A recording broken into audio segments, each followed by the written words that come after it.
Hello, everyone, and welcome back to another episode. Today, we're going to be talking all things Mercedes-AMG Petronas Formula One team. My God, that is a mouthful, and I understand why Lewis always forgets. From their early days as just an engine provider to their turns on and off as Formula One teams, today we're going to learn how the team ended up becoming one of the best on the grid. On the episode, we have Edo, Melissa, and myself, Chelsea, and I'm going to pass it off to Mel to start us off. All right. So before we dive in all things Mercedes, let's talk about the team's nickname to start off. The term Silver Arrows came to light in 1932, and the nickname usually is given to cars that have a deep connection to a German manufacturer. So let's keep that in mind. It's kind of a little important detail. The term gained more popularity around 1934 when weight regulations of the cars were prescribed. However, the shiny new Mercedes Benz W25 was just 1 kilogram over the limit. So, what do racing manager Alfred Neubar and Manfred von I'm not going to pronounce his last name because it starts with an N and I really do not want to butcher it. So, what do? Of all things, they removed the pretty white paint off the body of the car, showing a nice, shiny silver underneath. And the car ended up winning the race that year, so thus Silver Arrows were born. So Mercedes Benz formerly competed in the Grand Prix motor racing during the 1930s. During this era, not only were the Silver Arrows dominant, but so were their rivals, Auto Union, a different German automobile manufacturer. Both teams were greatly funded by the Nazi regime, and they ended up winning majority of that season between 1935 to 1938. And there was no title award in 1939 due to the war outbreak, so that's a little fun fact.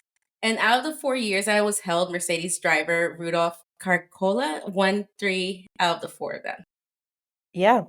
And once upon a time, in the golden era of motorsport, a legendary name returned to the world of Formula One after it was formalized in 1950. So in 1954, Mercedes Benz returned. The roar of engines and the thrill of racing had captured the hearts of millions, and a new chapter was about to be written. Under the guidance of brilliant Alfred Neubauer, Mercedes Benz unveiled their masterpiece, the W196, a technological marvel that redefined the sport. This incredible machine had two very distinct personalities with an open wheel design and a streamlined form that concealed its wheels and boasted wide bodywork. It was truly a sight to behold. The stage was set for a dramatic comeback as the 1951 champion Juan Miguel Fangio left Maserati mid-season to join Mercedes-Benz. Their debut at the French Grand Prix on July 4th, 1954 was nothing short of spectacular.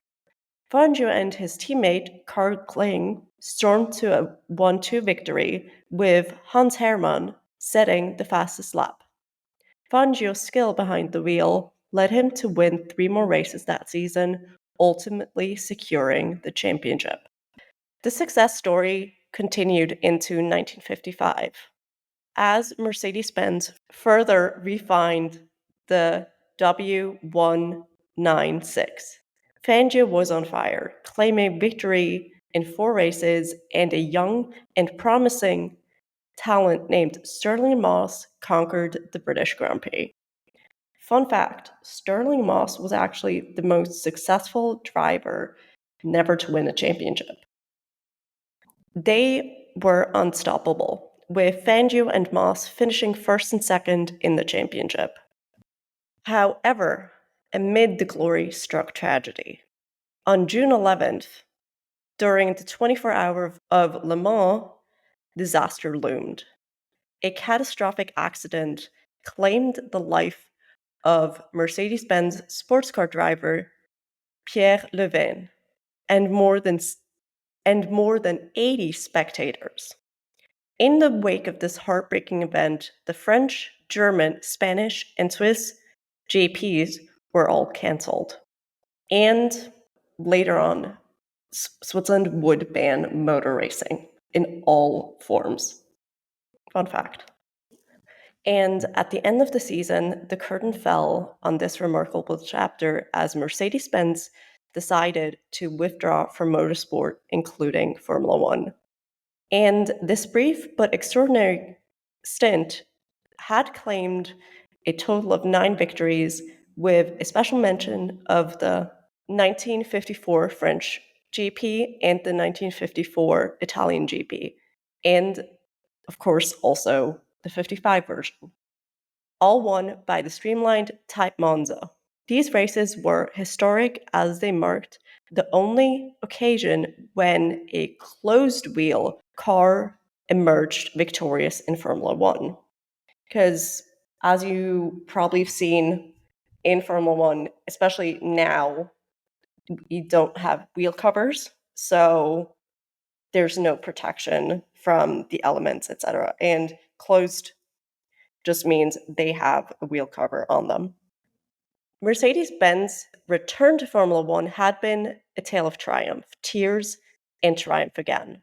Their legacy in the sport drove from their engineering prowess, and their unforgettable moments created on track remained etched into the annals of motorsport history. Now, while they were technically off the track, they did make a comeback onto the track because Mercedes rejoined because they ended up buying they ended up buying stake in the engine manufacturer called Ilmer. So they started with 25% shares. They were like, we're gonna, wet our hands a little bit. And that was like in 1993. And then they jumped to 55% in 2002. So half of it took it. And then they ended up just buying the whole thing in 2005. So nowadays, Ilmer will be known as Mercedes-AMG High Performance Powertrains. So they stayed in Formula One those years, not as a team, but as like an engine supplier. And they were working with teams like McLaren, and this was in 1995. Now, of course, buying a stake in McLaren, this wasn't just like a little stake. This was 40% of it. And they worked with the team under McLaren Mercedes until 2014. In that time span, they got 78 wins, 1 constructors, and 3 drivers' championships. So there are a few familiar names of these winners. You had Mika Häkkinen in 1998, 1989, and you have a favorite of ours, which was Lewis Hamilton in 2008. Now, Mercedes then jumped onto the track with a new team, and this one was really interesting. Now, the team was called Brawn GP, and this was a team that was 1 season on the grid.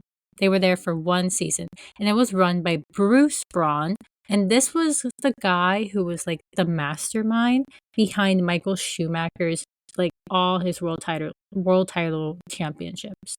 So this was a good move for Mercedes. Okay, they did something really smart here because we saw the team come in with drivers Jenson Button and Ruben Barrichello, and they somehow this team who had literally just got here, first season ever doing it, they won the season. They had 8 wins out of the 17 races. They took both titles in their only year on the track. So this makes it, technically, it is, the first and so far only team to achieve 100% championship success rate. So they get that title. They do. And because they did so well, Mercedes ended up buying out Braun. So they did do this with the help of a company called Albar Investments. They sold back what they had of McLaren, gave it back, team I talked about earlier. And out goes Braun, and in comes a love of ours, Mercedes GP Petronas Formula One team, ready for the 2010 season. So for the 2010 season, we saw Ross Brawn continue to be the team's principal and HQ remain at the same Brackley facility.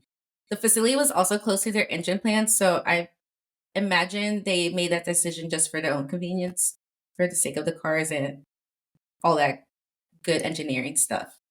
And for this season, we saw the driver pairing consisting of Nico Rosberg, who was previously driving for Williams in the 2009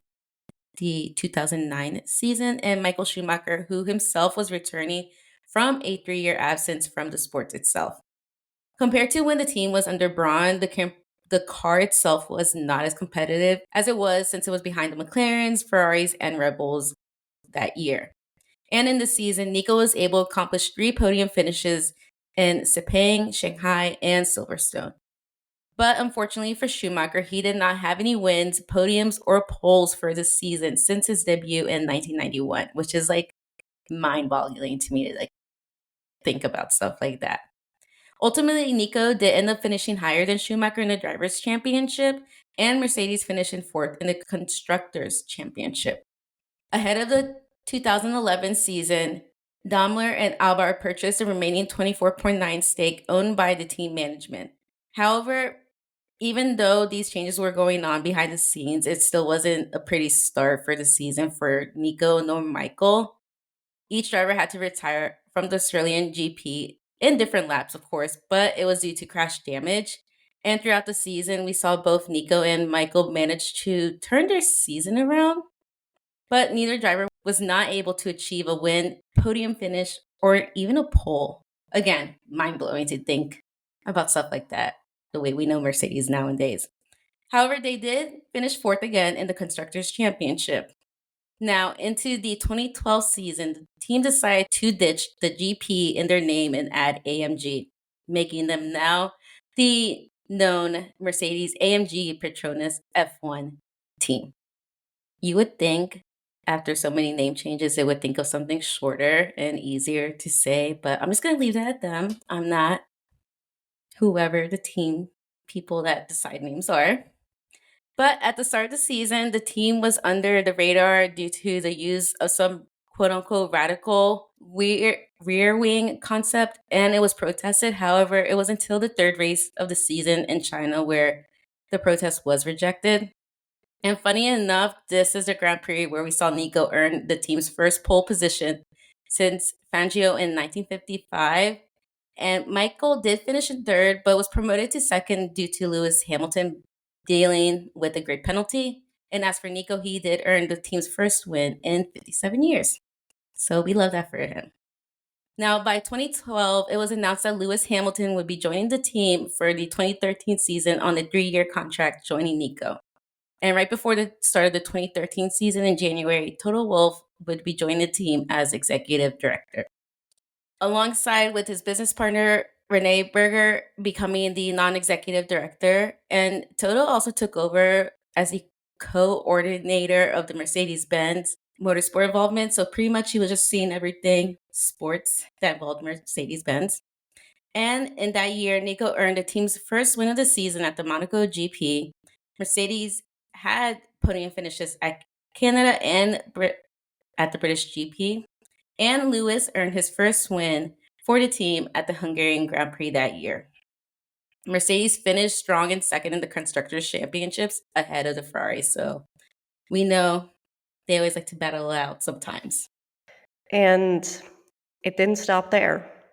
The Mercedes racing team embarked on an extraordinary journey that would become the stuff of legends.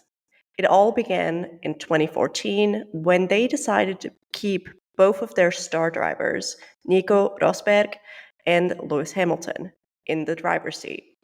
The season kicked off with a bang as Rosberg claimed the checkered flag in Australia, marking the start of their impressive run. But it was Hamilton's turn to shine in Malaysia, where he achieved a Grand Slam by leading every lap for pole position, along with setting the fastest race lap.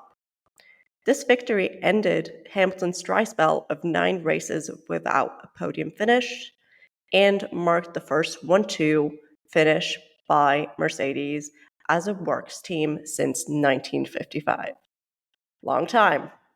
The Mercedes team repeated the success in Bahrain, China, and Spain, firmly establishing their dominance on the F1 circuit.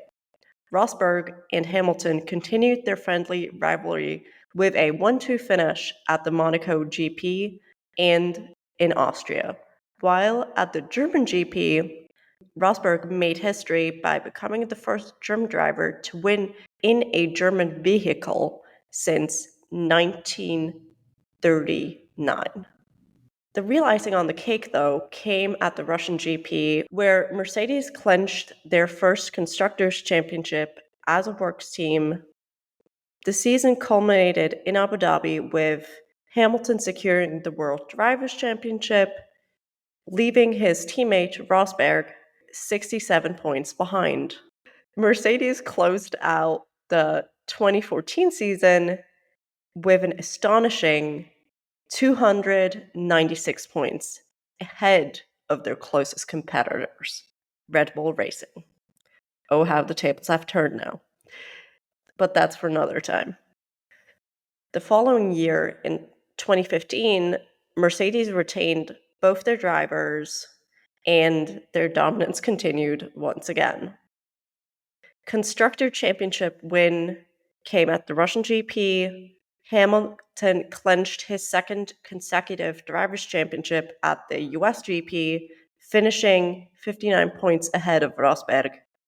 Mercedes showcased their superiority with 18 pole positions, 16 race victories, and 12 1-2 finishes, solidifying their reputation as a powerhouse in the V6 turbo era.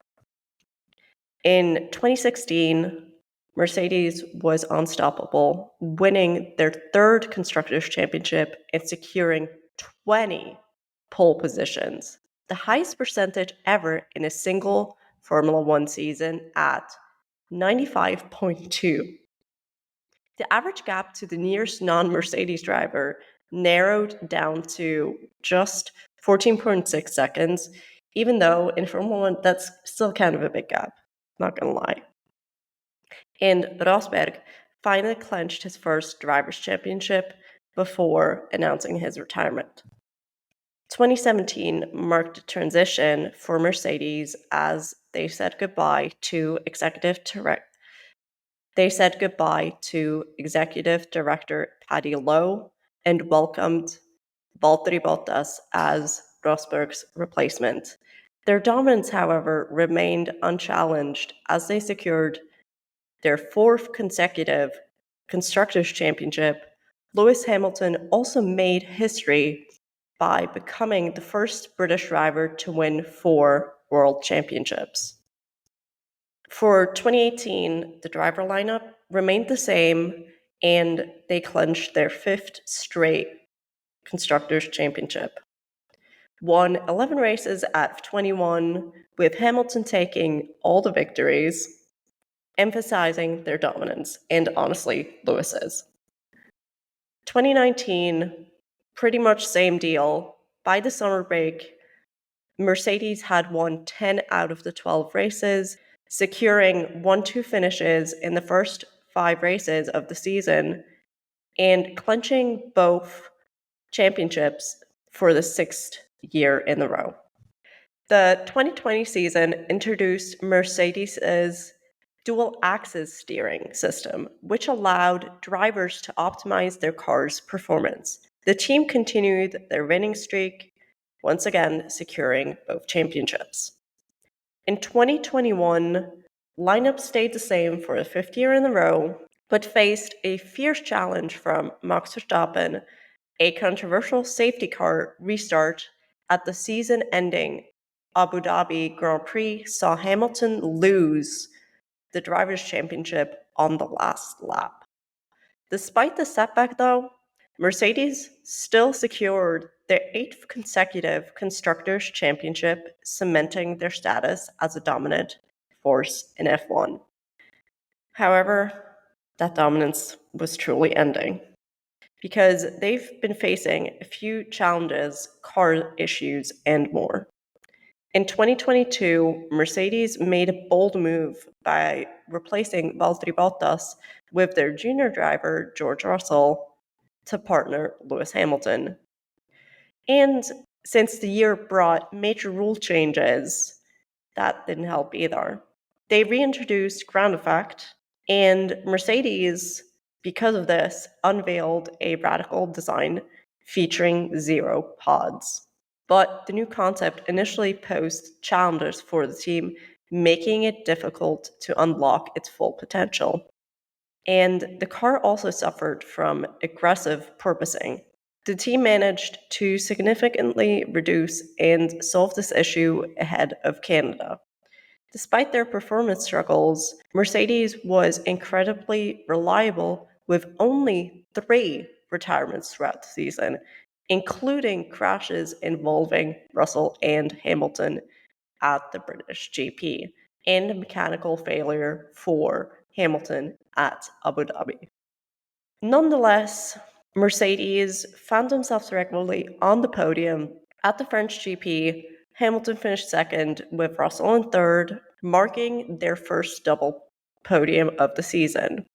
Russell also achieved his first ever pole position at the Hungarian GP, while he secured his first Formula One victory and Mercedes' first win of the season at the Sao Paulo Grand Prix, with Hamilton coming in second, making it a 1-2. In the 2023 season so far, Mercedes has continued to grapple with their unconventional 0 pods design. However, to address these challenges, the team has made significant changes by replacing technical director Mike Elliott with James Allison, who was technical director before, with Elliott taking on the role of chief technical officer. This change took place on April 21st, and with that, Mercedes aimed to overcome their design hurdles and remain a competitive force. So now that we're all caught up on all the seasons, let's talk about their junior team. And like many other teams, Mercedes does have a junior team where they support young drivers all the way from karting to Formula 2. Their current lineup include, in karting, Jamaica's Alex Powell, the Chinese karter Yangpu Chui, the Spaniard Luna Fluxa, who is the only female in their whole academy, and Enzo Craigie. In the FR European Championship, they also called Freca, they have Kimi Antonelli, who, in a rather unusual move, is skipping F3 next season and moving straight to F2 with Prema. In F3, there's Paul Aaron, who most recently finished third in the standings for 2023, and definitely one to watch. Also, his social media, by the way. And finally, in F2, we have Frederick Vesti. Again, someone to watch, because as it stands right now, he might still have a shot at the championship. And if the alumni list of the Drivers' Academy is anything to go by, these drivers are definitely up for a challenge. Because, as previously, the program had members such as Pascal Wehrlein and the current F1 drivers, Esteban Ocon, who to this day is managed by Toto Wolff, even though he's at Alpine now, and the Mercedes driver, George Russell, of course. Well, I will say, talking about George, I'm really excited for this weekend's race because Mercedes has done really well this season. Like, I know that in a sense we probably expected more from them because it's Mercedes, but they're still kicking butt. Like, they are doing a great job. And also this weekend, I feel like Lewis might be, I don't know, did he end up beating Checo? I don't think he did, right? But he You mean might. in the standings? Yeah. I mean, there's potential. It's a neck on neck fight at this How many point. points does he need? It's like around like 20-ish, yeah. give or take, point difference right Still? now. Yeah. So if he gets P2 in Vegas and Checo gets nothing, and then Abu Dhabi he gets some points and Checo maybe gets some points, basically finishes behind him, he's good. Essentially what messed them up was Coda, where Lewis was disqualified. Oh, or else it would have been like pretty much like 2021 except for P2. in the championship except instead of P1. So it's 22 points. That's what he needs. JK which then. is doable. I don't know. I'm just thinking about those straights in that Vegas circuit. Yeah, I mean, we're going to talk about it in the next episode. we're going to talk about it. But, and then we have Vegas coming up. In Abu Dhabi. I feel like Mercedes is going to, for some reason, do better in Abu Dhabi than Vegas. I feel like Vegas is going to mess up a lot of people. But I feel like Mercedes and Abu Dhabi will do well. So that's hopefully where it goes. But I mean, they've won a lot of their titles at Abu Dhabi. So exactly. So you would hope like history repeats itself. so for example, 2016 was only decided in Abu Dhabi, like in the driver's standings. I think it's a little crazy how early we had to call it. In like hindsight. Like, why are we racing? Yeah, it was funny. The other day, a friend that is only like slowly getting into F1 because of me was like, but wait, the championship's already wrapped up. Like both championships are wrapped up. However, they're still racing. Why? Like I had to explain the whole depending on where you finish in the constructors, The you more get money X you amount get, of money. I don't know. I just hope they get their stuff together for next season and they're up there fighting alongside Red Bull. Who knows? Maybe even like McLaren and Ferrari. Like it'd be cool to see like more of a fight amongst those big dogs for that number one position instead of being like, okay, let's see who's going to finish like P2 and P3 in the championship. Because I mean, it's great. Mercedes is in P2 and they were able to like jump ahead. Ferrari, even though all of us are Ferrari fans, but we love Mercedes too. But it's just like, it's fun to watch when like little things like switch around like that. And it's the same thing with like the driver's standings because I remember Lewis started below Fernando and then eventually Lewis started catching up and then surpassed him. And it's kind of fun. I miss seeing stuff like that. Yeah, it's truly amazing how from the start of the season they managed to fix their car. Speaking of Lewis and Mercedes, did the contract come out already for him? He's good to go, right? Yeah, I think it's 2-year contract. Yeah, both of them Nice. 2 years. I think it was announced not a coda beforehand. It was What announced about like George? both Both. of them. Yeah, Both. it was like right like the middle of the season. It was a year before, or after like the break. Yeah. I It kind was of like them after the together. break. Yeah, it was like a blur to be honest at this Yeah. point. It was. Because I think the weekend it was announced, multiple teams announced their stuff. Yeah, I kind of like them together though. Yeah. I do too. The Mercedes era that we're in. I just feel like they have a good work relationship. Like, I don't think they're friends or anything. I don't know if they're like friends or anything away from the grid, but like, they seem like they work well. They're They both take it very seriously. work besties, I would say. Yeah. Like, Which they're on the same team. yeah, Hopefully. I hope so. Or are they racing or are they on the same plan? Sometimes we have to question who they're racing. Which to be a fly on the wall in those moments when things get heated up between people, drivers there. Because I can just imagine, especially with the I also recent feel like stuff when oof. Toto was out. Yes. Yeah. Apparently he had to Skype in to the race to tell them off. Can you imagine? He He's had a like knee very surgery. passionate man. Yeah, he is. He cares. Could you Like- imagine like recovering from like whatever surgery you have and like you see this happening and you're just like, great, let me.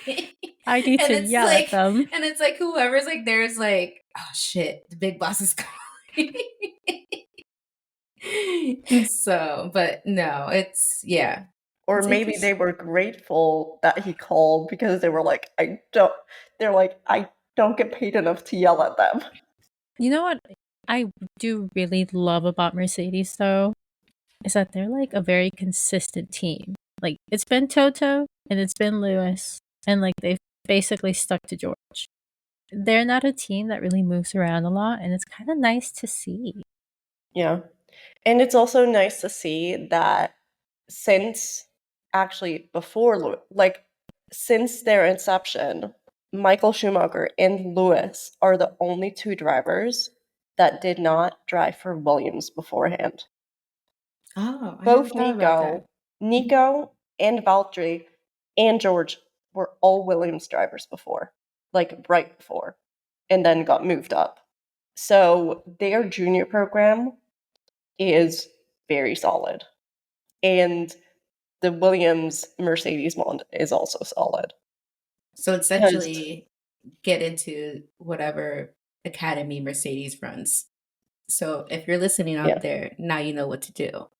Ooh, speaking of academies, have they released yet who they're gonna pick for the oh, I wanna McLaren see. has only been the only team to announce who. So I was just thinking about that earlier. Like, I wonder who they'd sign at this point.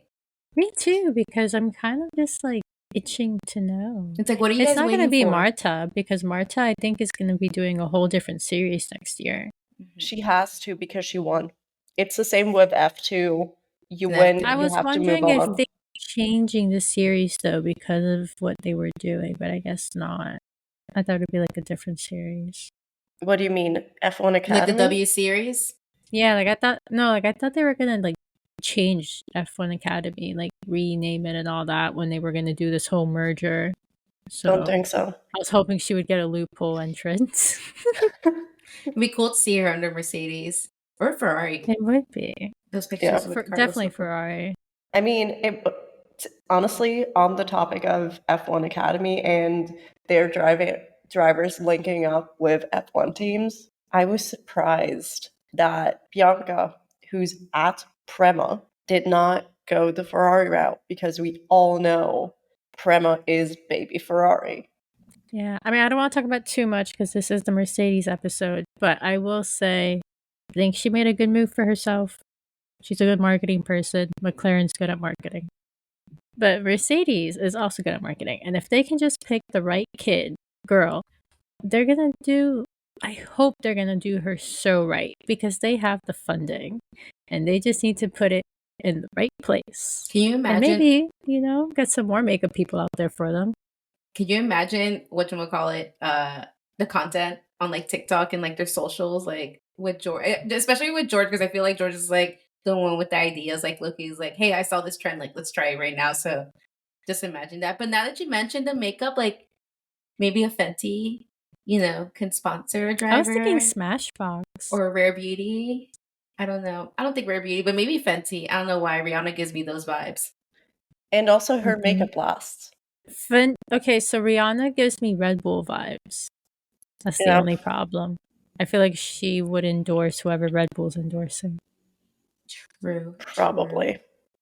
Maybe like I feel like a bougier brand would go for Mercedes. Like they would Yeah. go for their crowd. Like Vestment Atelier or something like that. Like someone bougie but also niche. I feel like Anastasia also went with the right crowd. Mm-hmm. It's like bougie, but they're also really young crowd. So And they have it's solid interesting. products. I mean, not that Mercedes has an old crowd. Mercedes has like a crowd that's freaking crazy. You go to these races, and there's always going to be a Mercedes fan. They're Always. super diverse too, is what I noticed. Like Yes, different they're everyone. backgrounds and everything, and Well, I everywhere. guess if you consider who their driver is, like Lewis, he's Mhm. for everyone. So, But in general makes too, like sense. Mercedes, I've noticed they're for everyone, or at least they make that effort to appear. They're for everyone and Yeah. make those strides for inclusion and all that good stuff that, we always want to see. And, we see how they treat Susie with Toto and everything. Yeah. So, I mean, I feel like that speaks volumes for Mercedes in general, where they're like, we want to see more female representation on track, whether it be on the grid or off the grid behind the scenes. It's like, I don't know. Like you said, though, Chelsea, it's like they do have Lewis, which is, a pioneer in that in the sport Yeah. itself. But it's interesting that you bring that up because when I was doing the research for their academy, they only have one female. They only have a Carter, which, yes, like the more senior series don't have women in them except for Sophie Florsch. But still, there are a lot of female Carters. Get another one in there. That's what I was thinking when I was doing the research. Yeah. I'm sure they can always try more. But Yeah. I feel like every team can try a little Oh more. yeah, definitely. Oh, But I'm yeah. sure there's like logistics and everything behind that too. So Yeah. they're probably There's like, always logistics. yeah. So it's not like I'm pretty sure there's someone like behind him is like get another female driver in there But some way somehow. I'm sure Susie's the one doing it. You know it. You know it. But at the same time, you don't just want to put anyone in there because reputation. And that might be a Mercedes does thing have high too. standards. Yeah. Yeah. And that might be a thing too, because they just don't, like you just said, they don't want just anyone driving under their name representing them. So I Yeah, don't blame them for makes having the sense. picky selection process. I don't blame them. Sucks, but understandable. Most of their drivers have won world championships, especially with the team. Like 2 out of their 5 drivers now. Granted, George is still young, so maybe he will win one of them because I can see him staying for a long time. So do you think like when Lewis retires, whenever that happens in the far, far future, because I don't want that happening before getting his 8th, 9th, depending who you're asking, world title. Whatchamacallit, who do you think would replace him? Do you think they would go like the typical route, getting like a driver from Williams, Yes, and I think they would get Alex. Albon? Yeah. I mean, I think if they went the Williams route, it would only make sense to push up Alex. I would not mind seeing Alex in that seat. He's been Me neither. doing really great. I love Alex. he's been carrying Williams. But in terms of who would be in that seat, I kind of, no shade to Logan, but I want Mick in that second Williams seat because he's already in the Mercedes family. And then him moving up because he's younger than Alex. Wait, who would be moving up? Mick? Mick. But that's me. I'm a Mick girly. I think he would just need a little bit more experience before he gets into that Mercedes seat. Because Yeah, me too. Haas, we know Haas, and we won't get into that. So it would be nice to see him, go from Williams to Mercedes like that. I definitely won't mind, but I definitely will want him a little bit more experience, just because he already has that Schumacher name and everything. So that's already enough pressure on his back. So imagine the added on pressure being in the Mercedes seat, however many years after your father. Like, I would want to make sure he's like in good form. Look, this is my argument. You have to kick ass in a Williams before you should be even considered for a Mercedes seat. Facts. And facts, George kicked ass in Williams. Facts. And so is Alex. So that makes complete sense to me for them to be pushed up to like Mercedes. Like Mel said, we can talk about Mick and Haas another day. But if we use that as an example, he is definitely not ready for Mercedes. But I do love the kid. No, he needs to earn his spurs at Williams first. But he's been putting in that work with that simulator. That's all I can say, because every single time they put a close-up on him, Chris and I are always just like, Mick, we love you. You're putting in that work. Because you can tell how exhausted that poor kid is. But his hard work is definitely paying off, because we're seeing the And the results. simulators are hard. Yeah. And you can tell, like, just like look in his eyes, like he's putting in that work. So it's like, you know what, Mick? Well deserved. And, who knows? We haven't heard anything from the last remaining team about one driver spot. So maybe it'll happen soon. I think he deserves another chance. Me too. Especially with all the work he's doing and the mentors he has around him, like having Toto on your side, obviously having his family behind him, people like Vettel. That's going to help you become a great driver. It's just you have to also get the car safely to the finish line every single time. And at a good enough pace. Not yeah. too slow. And I think also he's just so much pressure because, like, he's a Schumacher. Yeah. I mean, one of his nicknames is, so his dad was the Red Baron. So one of his nicknames is the Mini Red Baron. That's so cute. And that's I'm dead. That's I cute, love that. But it also says a lot. Yeah, it's a lot of pressure, just the nickname. Mm-hmm. Yeah. It is. I mean, and it makes you want to push when you probably shouldn't, I assume. Yeah. I mean, not to get off topic, but at the beginning, he carded under his mother's maiden name. I don't blame him for I get it. Yeah. And now to everyone's favorite part of the podcast, our pre-outro. And this week we're doing a more so quote from the team quote. And this is straight from the Mercedes-AMG F1 PETRONAS website.